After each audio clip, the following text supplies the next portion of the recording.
Peringatan Orang Kudus tanggal 19 November, Santo Rafael Kalinowski, Joseph Kalinowski, Rafael Joseph Kalinowski, Rafael of Saint Joseph.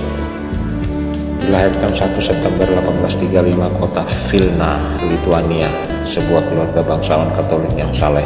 Ayahnya bernama Andrew Kalinowski, ibunya Josefa Poinska Kalinowski.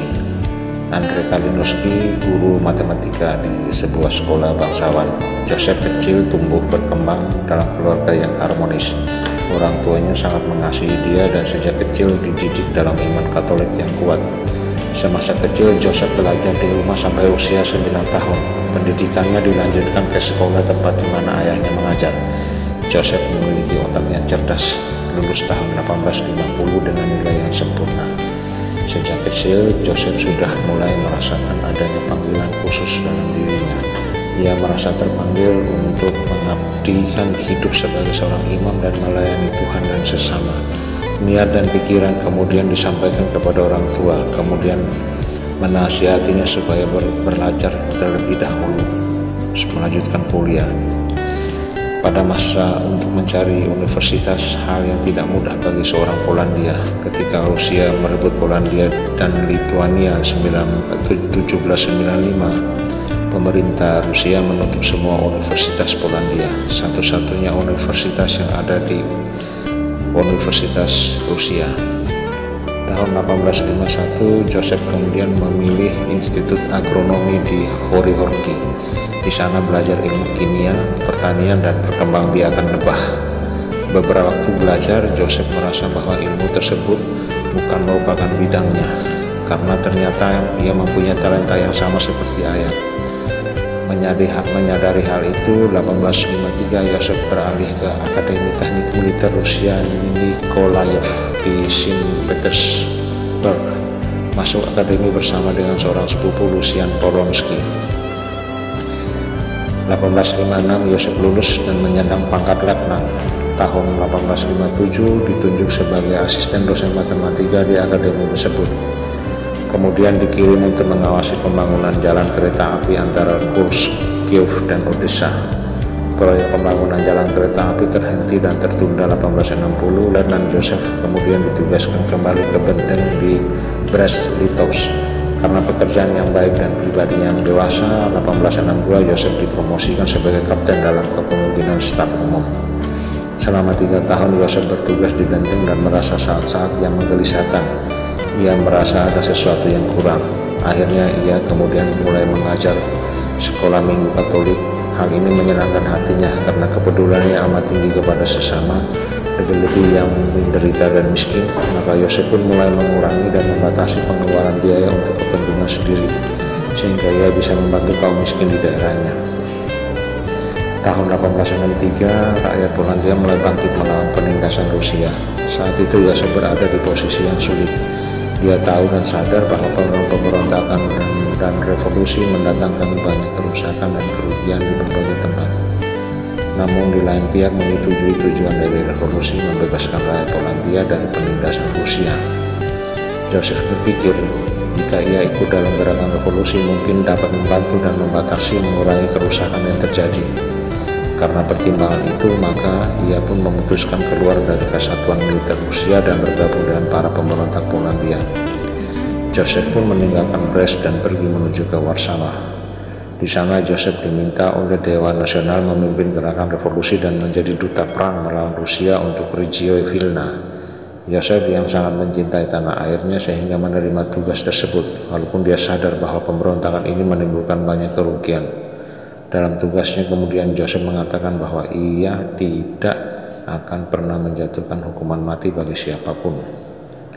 Dengan keikutsertaan dalam revolusi, maka Joseph kemudian pergi ke Vilna dan membangun markas besar di rumahnya sendiri yang tidak diketahui orang lain. Di sana Joseph berusaha semakin mendekatkan kepada Tuhan. Setiap hari pergi ke gereja berdoa melalui perantaran Bunda Maria. Ia memohon rahmat dan kekuatan dalam menjalankan tugas sebagai duta perang. Masa revolusi pun berjalan dan seperti yang diperkirakan, satu persatu para pemimpin revolusi ditahan Rusia, diadili, digantung di kota. Mereka ditangkap masuk penjara yang dulunya sebuah biara Dominikan. Yosef dengan gigih berusaha menyelamatkan mereka. Melihat keberaniannya, orang Rusia pun mulai mengawasi gerak-gerik Yosef.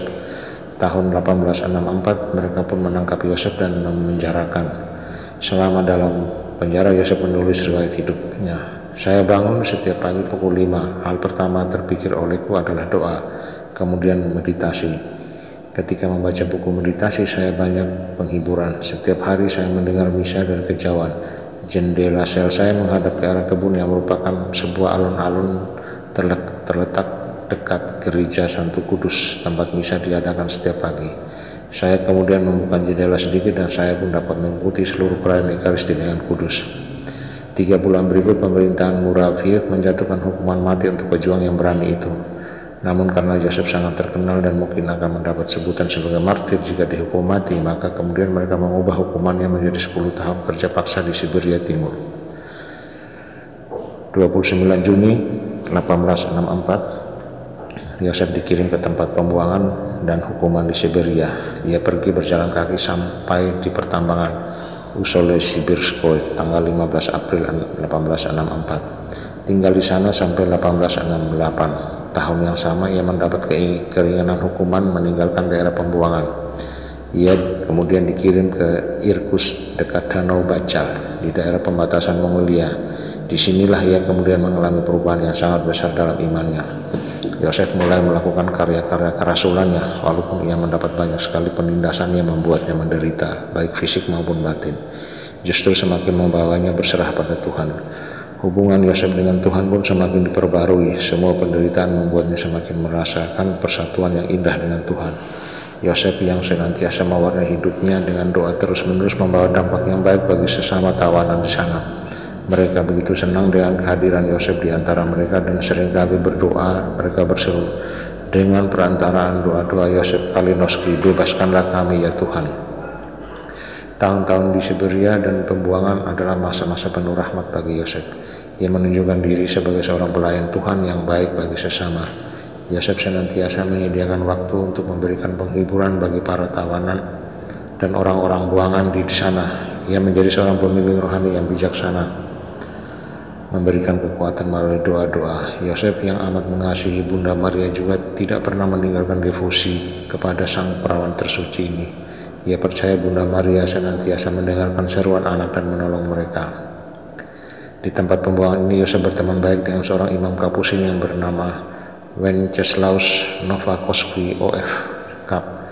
Bersama dengan imam ini Yosef kemudian mempersiapkan anak-anak dari tawanan Katolik untuk menerima komuni pertama. Yosef dengan sabar dan penuh kasih mengajar mereka. Sementara itu Yosef menyadari panggilan Tuhan yang pernah dirasakannya selama kecil. Semakin tumbuh subur, panggilan Tuhan dirasakan begitu indah. Kemudian memutuskan masuk dalam sebuah biara menjadi seorang imam. Selama 10 tahun penderitaan, Yosef tidak pernah sekalipun meninggalkan meditasi dan doa. April 1874 Yosef dibebaskan. Hari pembebasan itu pertama-tama pulang ke rumah di Vilna, kemudian pergi ke Warsawa dan tinggal di sana dekat dengan Gabriel saudaranya. Dari jendela rumah Yosef dapat melihat gereja dan biara Karmel tak berkasut. Seorang teman semasa pembuangan, Alessandro Oskir, menawarkan kepada Yosef bekerja sebagai guru dan membimbing para pangeran muda Augustus Krastoki. Yosef menerima tawaran itu, kemudian menjadi guru selama 3 tahun. 23 November 1874 Yosef bersama dengan Guccio, nama kecil dari pangeran August, pergi ke Paris tinggal di sana. Selama tahun-tahun itu Yosef membimbing Guccio. Ia melihat bahwa Guccio adalah seorang pemuda yang pandai, namun sayangnya tubuhnya sangat lemah karena sakit. Selama Yosef memainkan peran sebagai ayah, ibu, kakak, teman, dan perawat bagi Guccio, dia melakukan semua dengan penuh perhatian dan kasih kepada pemuda itu. Yosef menemani Guccio selama perjalanan Prancis, Polandia, dan Italia, membimbing dia dengan kata-kata dan teladan hidup sebagai seorang Katolik. Selama di Paris, Yosef ikut serta dalam kegiatan sosial, bekerja bagi pengungsi Polandia.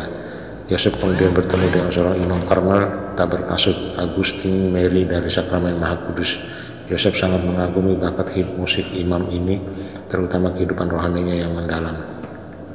Sementara keinginan meninggalkan segala sesuatu dan mengabdi hidupnya bagi Tuhan semakin kuat, panggilan menjadi seorang religius semakin matang, dan akhirnya musim panas 1876 ketika berada di Davos, Switzerland bersama Guccio, Joseph membuat keputusan yang mengubah seluruh hidupnya. Joseph memutuskan menjadi seorang Karmelita berkasut. Ia didukung dan didoakan oleh Witoldova Groskolka Krastosi, bibi dari Guccio, dan juga seorang biarawati Karmel yang bernama Suster Mary Xavier dari Yesus.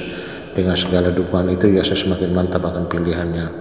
Juli 1877, Yosef akhirnya meninggalkan kehidupan duniawi. Tepat 14 Juli, ia masuk biara Karmel di Linz, Austria. Tidak diingkarinya bahwa ada rasa sedih juga ketika berpisah dengan Guccio yang telah dibimbing bertahun-tahun. Kemudian hari, Guccio bertemu dengan Santo Yohanes Bosco dan menjadi seorang tahun 1887. Guccio meninggal tahun 1893. 15 Juli 1877, Yosef pergi ke Graz menjalani masa novisiat usia 42 tahun. Ia mendapat nama biara Rafael dari Yosef Kalinowski. Dia mengucap kaul pertama setahun kemudian. Setelah itu ia dikirim ke Hungaria belajar filsafat dan teologi.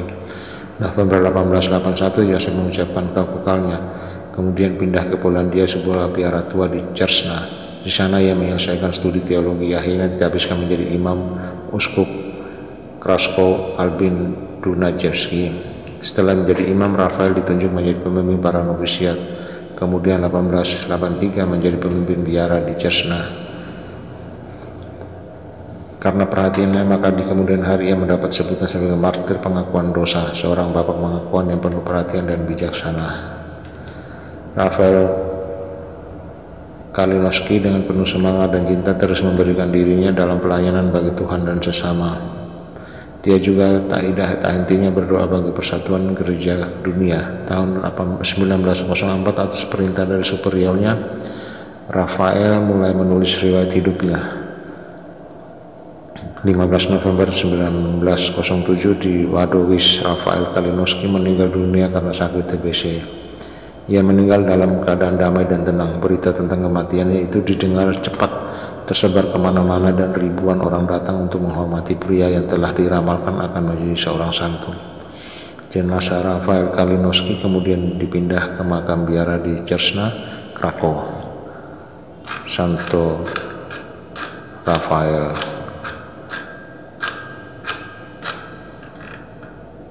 Kalinowski, Rafael Joseph Kalinowski, doakanlah kami.